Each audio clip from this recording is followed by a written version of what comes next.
Here now is Matt Austin and Ginger Gadsden with Florida's Fourth Estate. Sponsored by Light Orlando, delivering hope together. Hey everyone, and welcome to Florida's Fourth Estate. You know, we like to tout the wonderful things about this great state, and something great, our young people. They're going to save the planet. And we're going to introduce you to one such young person today. I'm Ginger Gadsden. Let me ask you a question. Do you like food?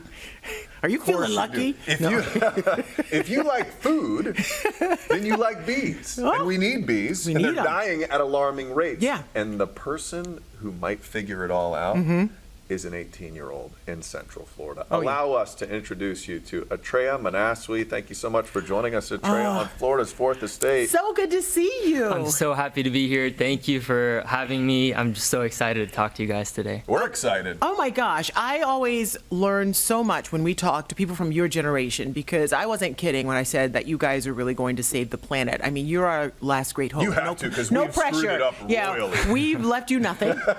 So good luck with everything. Tell us a little bit about what it is about bees. I read something once, Einstein said it, and maybe you could back him up. He's not here to do it himself, but he said if we lose the bees, within 4 years, we lose humanity.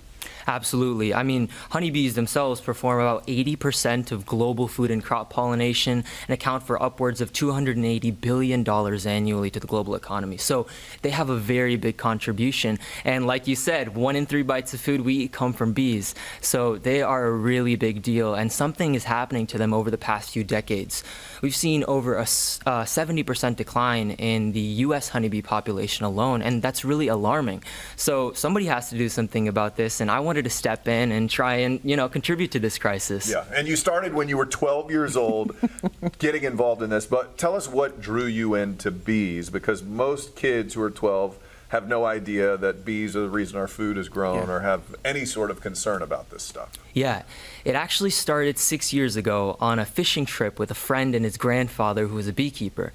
So while we were on the boat, my friend's grandfather started telling us stories about his beekeeping practices and how he was seeing hives, opening them up and them being empty entirely. So this was really shocking to me, and I realized that this was his livelihood and the livelihood for beekeepers just like him all across the globe. And I knew I had to do something to help him, so I made him a promise. And I went back home, dug into the research and the statistics, and did some brainstorming.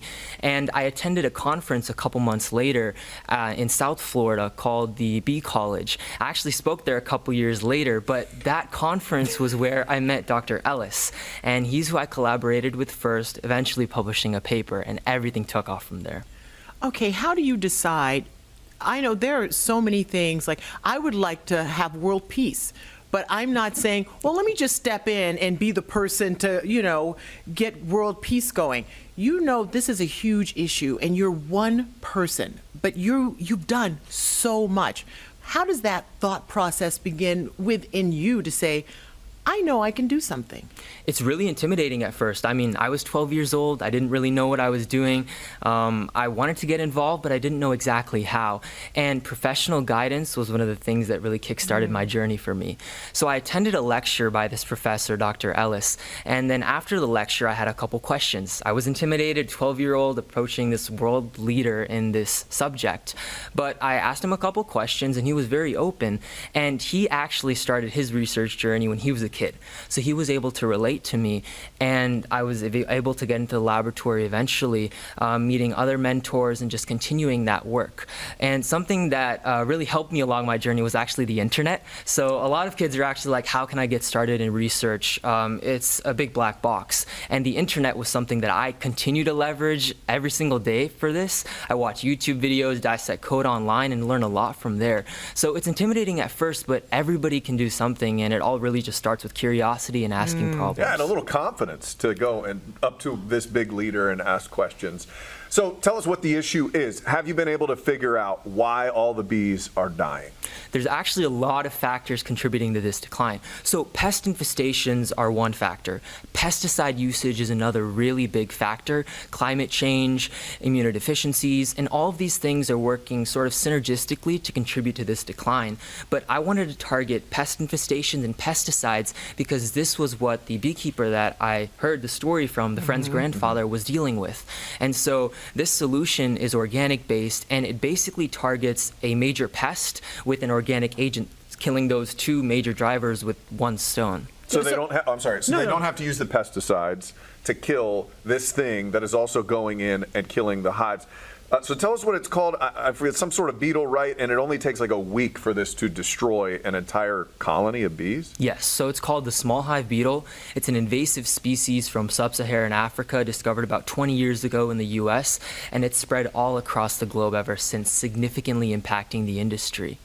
So tell us how your invention helps the bees. What does it do? How does it work? Yeah, that's a good question. So this is the fourth year continuation of a project that I started when I was 13 or 14.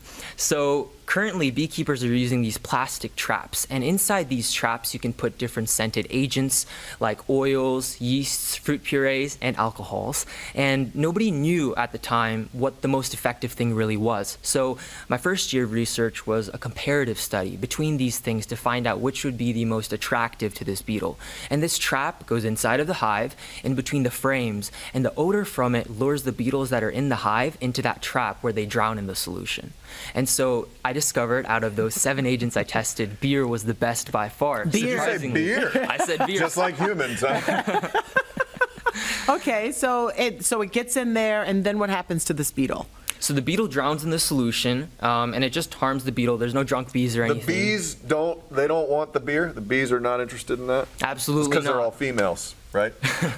Wow, terrible, terrible. So, It's just a joke. yeah, okay. And so only the beetles, when they get in there, they're like, oh, what does this smell? They get in there, they drown. And how well does this work? It's very effective. So it's actually 33 times better than the organic agent that beekeepers were previously using, which was apple cider vinegar. And so Oh. based on that success, as I said, this is a continuation. In the second year, I took that discovery and basically isolated the chemical components of beer in the laboratory, and this was all done at the USDA, and I concentrated specific chemical compounds, and there was a blend that was created, and this blend was 5 times more effective than beer and 2 times cheaper, so basically creating a beer on steroids, a better version of beer itself for treatment. Oh, can people drink this beer? Absolutely not. I would not recommend that. It smells good, and it's certainly attractive to the beetle. Yeah. Okay, so the beetle, this isn't an insect we need in any way, shape, or form. It's not like pollinating things or doing any good out in the world, except destroying the honeybees. Yes, so it's destroying the honeybees by consuming the bee eggs in the hive, destroying the honey in the pollen stores, damaging the cappings in the comb, and it's also transmitting a variety of diseases inside the hive, so all bad things. Okay, so all of this stuff is done by trial and error, and I know you were working on this during the height of COVID. Tell us a little bit about what your mom's kitchen looked like and what was going on in there. Yeah, so with no access to any labs, I had to resort to my mom's kitchen. So I turned it into sort of an at-home laboratory. I had paper towels everywhere. I had these traps. I had things to dissect the beetles with, microscopes, all sorts of things. And my mom wasn't very happy about this, of course. We had loose beetles flying around everywhere in the Not house. loose Getting in the beetles. mac and cheese. That's no good. But she must be very patient. We got to meet her. She brought you here today, and what a sweet lady. And so as we're looking at this table, people might be saying, what is all of this stuff? Well, first off, these are all the awards. Or partial. Just some. Just some. Yeah, we didn't have a big enough table for all of the awards. We need a room. That you've won, including this Barron Prize. You want to tell us a little bit about the Barron Prize that you won? Yeah, absolutely. So about 15 people, actually exactly 15 people are awarded this internationally, and they're basically seeking young heroes who are making positive change in the ecosystem and towards the environment. Oh my, okay, so we're not related, but I just puffed up a little bit when you go young heroes. That makes me so proud because you're a part of this community and actually a part of this world, helping the world to keep the food on the planet. So do you realize what a big deal that is, or is it just like what you do? I mean, it's really rewarding, and sometimes I realize how humbling it is when I go out and share what I learn, because I myself love learning, but what I love more is sharing what I've learned with others. And something I love to do is go out to beekeeping clubs. So I've spoken at about 25 across the globe, and I basically share what I've learned through my research with them and how they can apply it in their commercial practices. And I get emails all the time from happy beekeepers and also young beekeepers like myself who are talking about the success they've seen with this treatment or some sort of methodology, and that is just so rewarding. I mean, it's good to know that you're involved in a cause so much greater than just yourself. Absolutely. Okay, so I appreciate the altruism. You're helping the bees. Is this something, I shouldn't ask this question, but I'm going to. Is this something you can make money at? Like, is this Here we go. Is this something you could This is sell why in the he's not going to future? save the planet. This is why I'm a capitalist. Yeah. Sorry. Tell me about the business side. Is there a business side to this? No, that's a good question. Apart from the science, I mean, that's where it has to go to actually get it out to people. The biggest thing with this is obviously trying to keep it low cost and as accessible as possible to beekeepers. And the system for each hive has a one-time installation cost of about $14. So it's very inexpensive. Yeah. And apart from the science aspect of it, the next step for this would be to get a patent and then get it out on the market. This research is also currently undergoing peer review, so it can hopefully get out there. But that is the next step. And there's definitely potential because this is a real problem and people need a real solution. And this is something eco-friendly and also very low cost, but also effective. And I actually found, I didn't mention this, in the third year of my research, I ran a comparative trial between this beer blend, which I discovered in the second year, and the leading pesticide. And what was found was that both of these agents, the pesticide and organic, were equally as effective, but this organic was about 4,700 times cheaper than the pesticide. Wow. And that's a big difference. That is a huge difference. What is the thing that is in this beer blend that is so fantastic for the beetle? It likes it so much that it's going to drown in it. What is it? So that second year of research is really the key to that question. And what I was doing in that second year in the laboratory was taking specific chemical compounds in something called an EAG, or electroantenography. And the reason this is cool, and I'm going to talk about it, is because you can Look at that sparkle in his I know. eye. It's like, it's lit up. You can basically take the antenna of the beetle and then you basically dissect the beetle, take the antenna, split it in half, put it onto an electrode, and then see the sensory response, basically what it's responding to the compound as, and you can analyze that and see which response is the best. And based on that, you can see which specific compound would be effective to attract it, and then basically create an amalgamation of those things, which was the Hold point. on. You steal the antenna off the dead beetle. He's not stealing it. And then he kills the beetle, and then you take the antenna. Let's not church it up here. And then you can hook that little antenna up to an electrode, and you test what this beetle is going to like. Is that what you just told me? It's so cool, right? Yeah, That is exactly. amazing. Because I'm thinking of how tiny all those instruments have to be you're working with. It's like neurosurgery on a small hive beetle. It's Oh, crazy. And are you doing this yourself, or are you relying on, because this has to be in a very sophisticated lab setting, I would think. Absolutely. I wouldn't be where I am without professional guidance. My Yeah. mentor, Dr. Stahl at the USDA, is who I've been working with very closely, and I'm forever grateful to him. So he's shown me how to run these procedures, and I work with him in the lab a lot, and so I've learned from the best. Okay, so when I learned years ago, and it's been a few years we've been talking about the honeybees are disappearing and how important they are. I don't like bees. I didn't like bees. I was afraid of bees. And now when I see one, before I would swat it away or try to even kill it. Can I say that? Yeah, you I mean, can. that's what people do, right? I mean, this guy But- rips beetles' antennas off. But they're dirty beetles. They don't need to be around. They're killing the bees. But now when I see a bee, I will honestly stop and I will try and get pictures or videos of it to see what it's doing. Like, my curiosity has just been so piqued by it because I know it's so important, and I feel terrible that I've harmed them before because I'm like, oh, you were feeding me and I'm just here trying to swat you away. What is it that you love about the honeybee when you study it? I mean, there's this love that people have for wet lab work, which is the lab itself, and then dry lab, which is doing computation. But field work, going out into the hive, suiting up, using the smokers, and then opening the hive itself is just a whole other feeling. I mean, testing this stuff in the field and then seeing the success with it or how to improve it is just so valuable.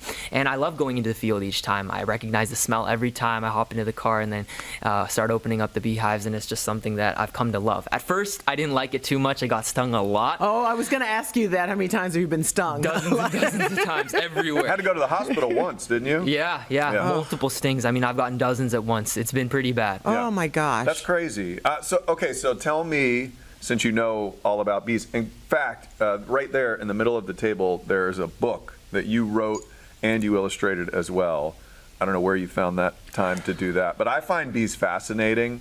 What's your favorite crazy bee fact that blows your mind and you think would blow the audience's mind?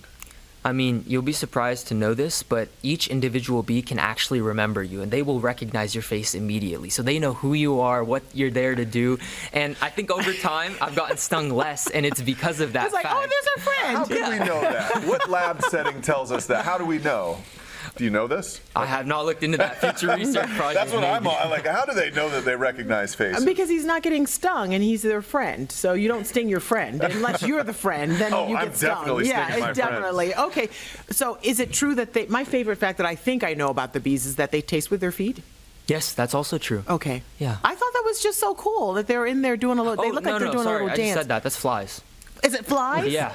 No, I meant to trip you up there. Oh my gosh. So your fact's bomb. Okay. His is great. Here's what is interesting to me is that in the beehive, the ladies do all of the work, and the men It's just like the real world, dude. I know, it is like the real world. And the men are subjugated, and they're called drones. And I think they have to, the men have to stay away from the hive, like up above, right?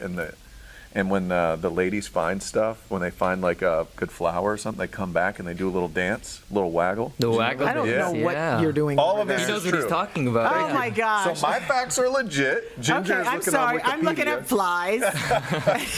It's like, how you doing? Oh, man. I just love that you are so enamored with this insect that really is so important to the planet and for all of us. Because if everyone cared as much as you do about this one single thing, we wouldn't have had the issue, but then you wouldn't be doing all this great research. And so what's next? What other insect or what other thing are you interested in? Because clearly you're like a Renaissance man. I can't believe you're just 18 years old and you're just getting started. I mean, I've explored other passions outside of just honeybee research. One project I did recently was on glioblastoma, which is the most deadly form of human cancer, and it's in the brain. So I created an AI which can basically classify the MRI scans for glioblastoma and then also grade them. That's just one project, and I've done a couple different projects like that. This was an engineering project. I mean, it started out as a bio project, but I'm really exploring my interests, and I get the question a lot. You asked it earlier, what do you want to do for college? Where do you want to go? I'm thinking I want to do something biology related with a minor, maybe in engineering or CS, but right now I really don't know what exactly I want to do. But the one thing that I do know is research, this craft of having an idea, going into the lab, making something, Figuring testing it it and out. sharing Yeah. it. Yeah, Yeah, that's that your is something jam. I want to do. I was Yeah. not ready for that answer. I was more in the vein of, Ginger, you're a news anchor, but what is it that you love to do? I like to ride bikes. I mean, not trying Ginger, to cure he's a not cancer. like us. I know, I don't know if he's you're de- figuring no, this out yet. I figured it out. I didn't speak as like soon as that he at walked in. 18. No. I don't speak like that at 41. Right now, okay. So tell me, all right, as going back to the honeybee thing, are we going to be able to figure it out? Because I've been concerned about this for a few years. We hear all the doom and gloom headlines. Do you feel like this is something, in the end, will save the bees and they'll keep helping us make our food? Yeah. I think more people need to get involved for that to really happen. The older generation is the one that was really involved in beekeeping, and we're seeing a lot less younger beekeepers. People just aren't seeing profits. I mean, I heard stories from the beekeeper I've worked with and other beekeepers that people aren't even giving 100% pure honey anymore. They're mixing it 50-50 with syrup and honey because there just isn't any money left in this game. Oh, wow. So more people need to get involved. The bees need to stop dying, and that would happen if there's better beekeepers who are using less pesticides and better practices. So, I mean, there is scope. It's not over yet. I mean, you hear stories sometimes about these robot bees. I think that's extreme, and we don't need to go there yet. It'd be very hard to replicate that. That would be expensive. Yeah. It would be expensive. So we need low cost and easy to use measures, and I think this system may be something that beekeepers could use. But you're going to be the one to convince people who are your age to go into beekeeping and care about the honeybees. What do you say to them? Because there may be someone who's watching who is 18 or perhaps even younger, because you started this journey when you were 12, who says, I don't know how to get started. I really care about the planet and I want to do something to help, and maybe I can do this. How do they even get started? It starts out with curiosity and asking questions, and then the next step, at least what I did and what I see works, is reaching out to professionals or having your own curiosity go on the internet and learn about this. At first, that's exactly what I did. I mean, like I said earlier, literally everything is on the internet. I mean, for school as well, I study like a lot of the stuff that I do on YouTube. So there's courses and YouTube videos for literally everything, and you can learn a lot just there and do a lot at home as well. And so there's a lot of scope. Have you done a TED Talk yet? I mean, I can see you right now on the stage doing a TED Talk about this, and I'm being serious about that because I feel like more people need to hear your message, and the word needs to get out, and TED Talks are just another vehicle of doing that. Have you been asked?